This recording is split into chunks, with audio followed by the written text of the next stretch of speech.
and I think it's worth knowing about because it is a very cool idea. So how I'm going to approach this is I'm going to tell you about 3 important elements about the game that I think you should consider before deciding whether or not you want to back this.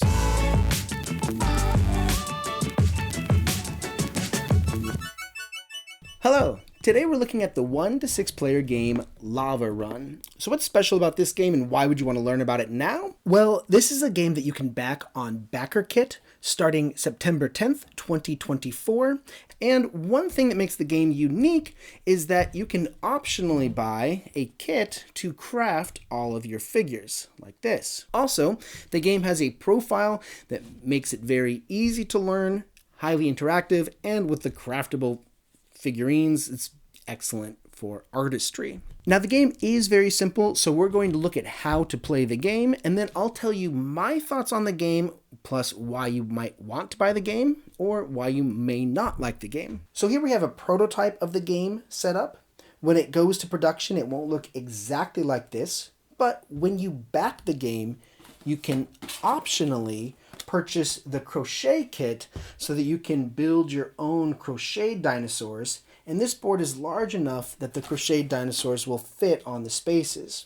However, without that kit, you can play with the included dinosaur pieces, and while they do fit on stands, I've laid them sideways so that you can easily see. Now, on a player's turn, a player is going to be playing 2 tiles from their hands. For visibility, I've put the Stegosaurus's hand here, the Triceratops, and the Tyrannosaurus over here. But as an example, I can say that those tiles can be placed along any lava flow that's already on the board or originating from the mountain.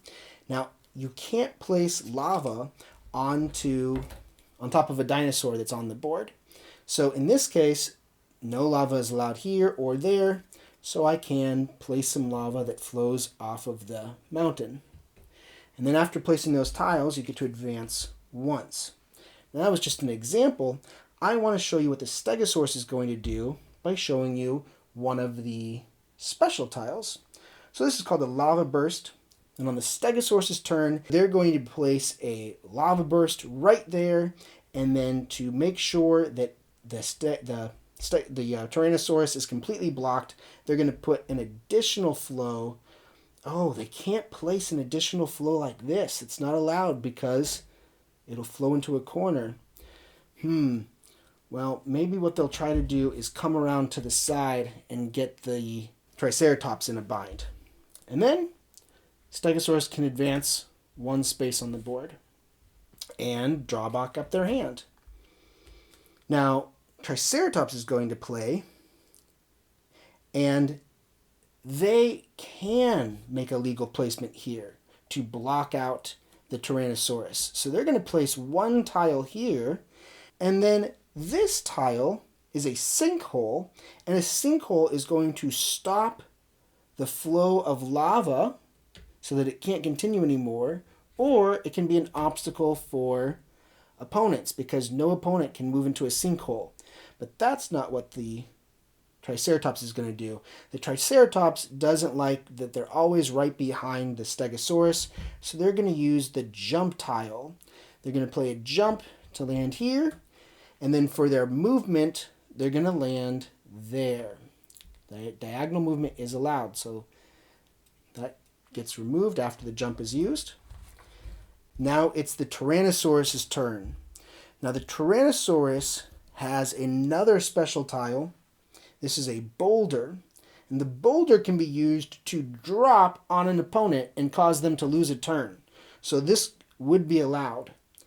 But in this case, the Tyrannosaurus wants the boulder for something else because they don't have a jump tile. They can't move forward. They would have to move backwards in order to just survive. But a boulder can actually block the lava flow. So they'll put a boulder there. They're going to, in fact, no, they'll put it right there and go out diagonal. So they have more paths in front of them. And that would be the Tyrannosaurus's turn. So this is how the game goes, with players continuing to look for ways to block their opponents and advance closer and closer to the beach. And now, because the Tyrannosaurus has no path, no jump, and no boulder, the Tyrannosaurus must move on their turn, so they jump and they die and they get removed from the game. It now remains a race between the two remaining players. So there is this element of player elimination in the game. And one more thing I'd like to add is that if during the course of the game lava bursts or lava flow gets down here and makes it impossible to get to the beach, which at the very end, that's how you survive. If this were to happen, then the only thing left for the remaining players is to fight for survival. So they're going to be jumping around, blocking each other, and the last dinosaur standing is the one who wins. So 2 ways to victory: make it to the raft or last dinosaur standing. As I was preparing for this review, I asked my 10-year-old daughter what she thought of the game, and what she said I think is a great summary. She said, "I like the game, but I don't think it's a very good game." And I asked her to explain herself, and she said that she liked the game because she thinks that it's a lot of work to make a board game, and the fact that this game was made is very cool. And I said, "Well, why don't you think it's a good game?" And she said, "This is a game about hurting people, and if I have my friends over, I want to play a game that doesn't make them mad at me." Now, that being said, I myself don't really like this game. And if it wasn't for the craftable aspect of the game, I probably never would have even noticed it. However, I do think the game has some potential with many people, and I think it's worth knowing about because it is a very cool idea. So how I'm going to approach this is I'm going to tell you about 3 important elements about the game that I think you should consider before deciding whether or not you want to back this on Kickstarter. And I'll tell you why I wouldn't back it for those reasons, as well as how you would look at it and make a good case for the game. So the first of those 3 things is the game's mechanics. Now, I don't think this is a very innovative game. At its core, you have a hand of 4 cards, you play 2, you make a move, and then you draw back up to your hand limit. It's a very, very simple formula for making a game, and what it tells you by having a small hand and a blind draw is that there's going to be a lot of luck and a lot of directions the game can go in. This is one of those kinds of games that you don't really play the game plays you. You're going to be restricted by what you can play, and sometimes you're going to be attacking an opponent, not because that's strategically the person you want to attack, but because the tiles in your hand won't allow you to do anything else because of the restrictions based on how the lava must flow. So if you are looking for the kind of game that you don't have to think hard, you can just kind of like laugh and like, you know, attack somebody. "Oh, I'm going to put lava in front of you. Ha ha ha, it's so funny. Oh, look at you put a meteorite on my head. Oh, this is so silly." Like, then you're going to enjoy this game. It's a very light game, and a lot of games that make it out into like big markets, like, you know, they're sold on Target or they're sold at the big stores, are these kind of like easy party games that you can teach the rules in 3 minutes and everyone can kind of just sort of laugh at it. But that's not why I do this hobby. I don't do this hobby for simple games. I do this hobby for games that are innovative, that are clever, that are really quite ingenious. And this game doesn't have that. So this doesn't scratch any itch for me at all. I don't really enjoy playing this. However, it's an awesome outlet for your craftable figures. So that brings me to the second element that you can consider, and that is the beginner's guide to crafting the dinosaurs. These dinosaurs are adorable, and the designer who made them is brilliant and an excellent teacher. I think he has a wonderful kit here. He is primarily a crochet artist who made a board game, not a board game designer who made a crochet kit. The guy knows what he's doing. I have picked up a Stegosaurus, and I've been watching his videos to learn how to do it. And that said, I think this is a terrible kit for complete beginners.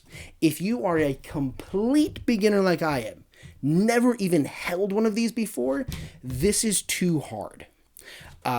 It's too hard, and because it's too hard, it's not a lot of fun. So I am not enjoying this, and for a long time I agonized over whether or not I must finish a crochet piece in order to do the review. But I decided I'm having so little fun doing it that I will emphasize the point that this was too hard by showing you my incomplete Stegosaurus. Now look, it's incomplete, but I did a good job on my stitches. Like, the instructor did a great job. I think this is a horrible kit for first timers. You know who I think this is perfect for?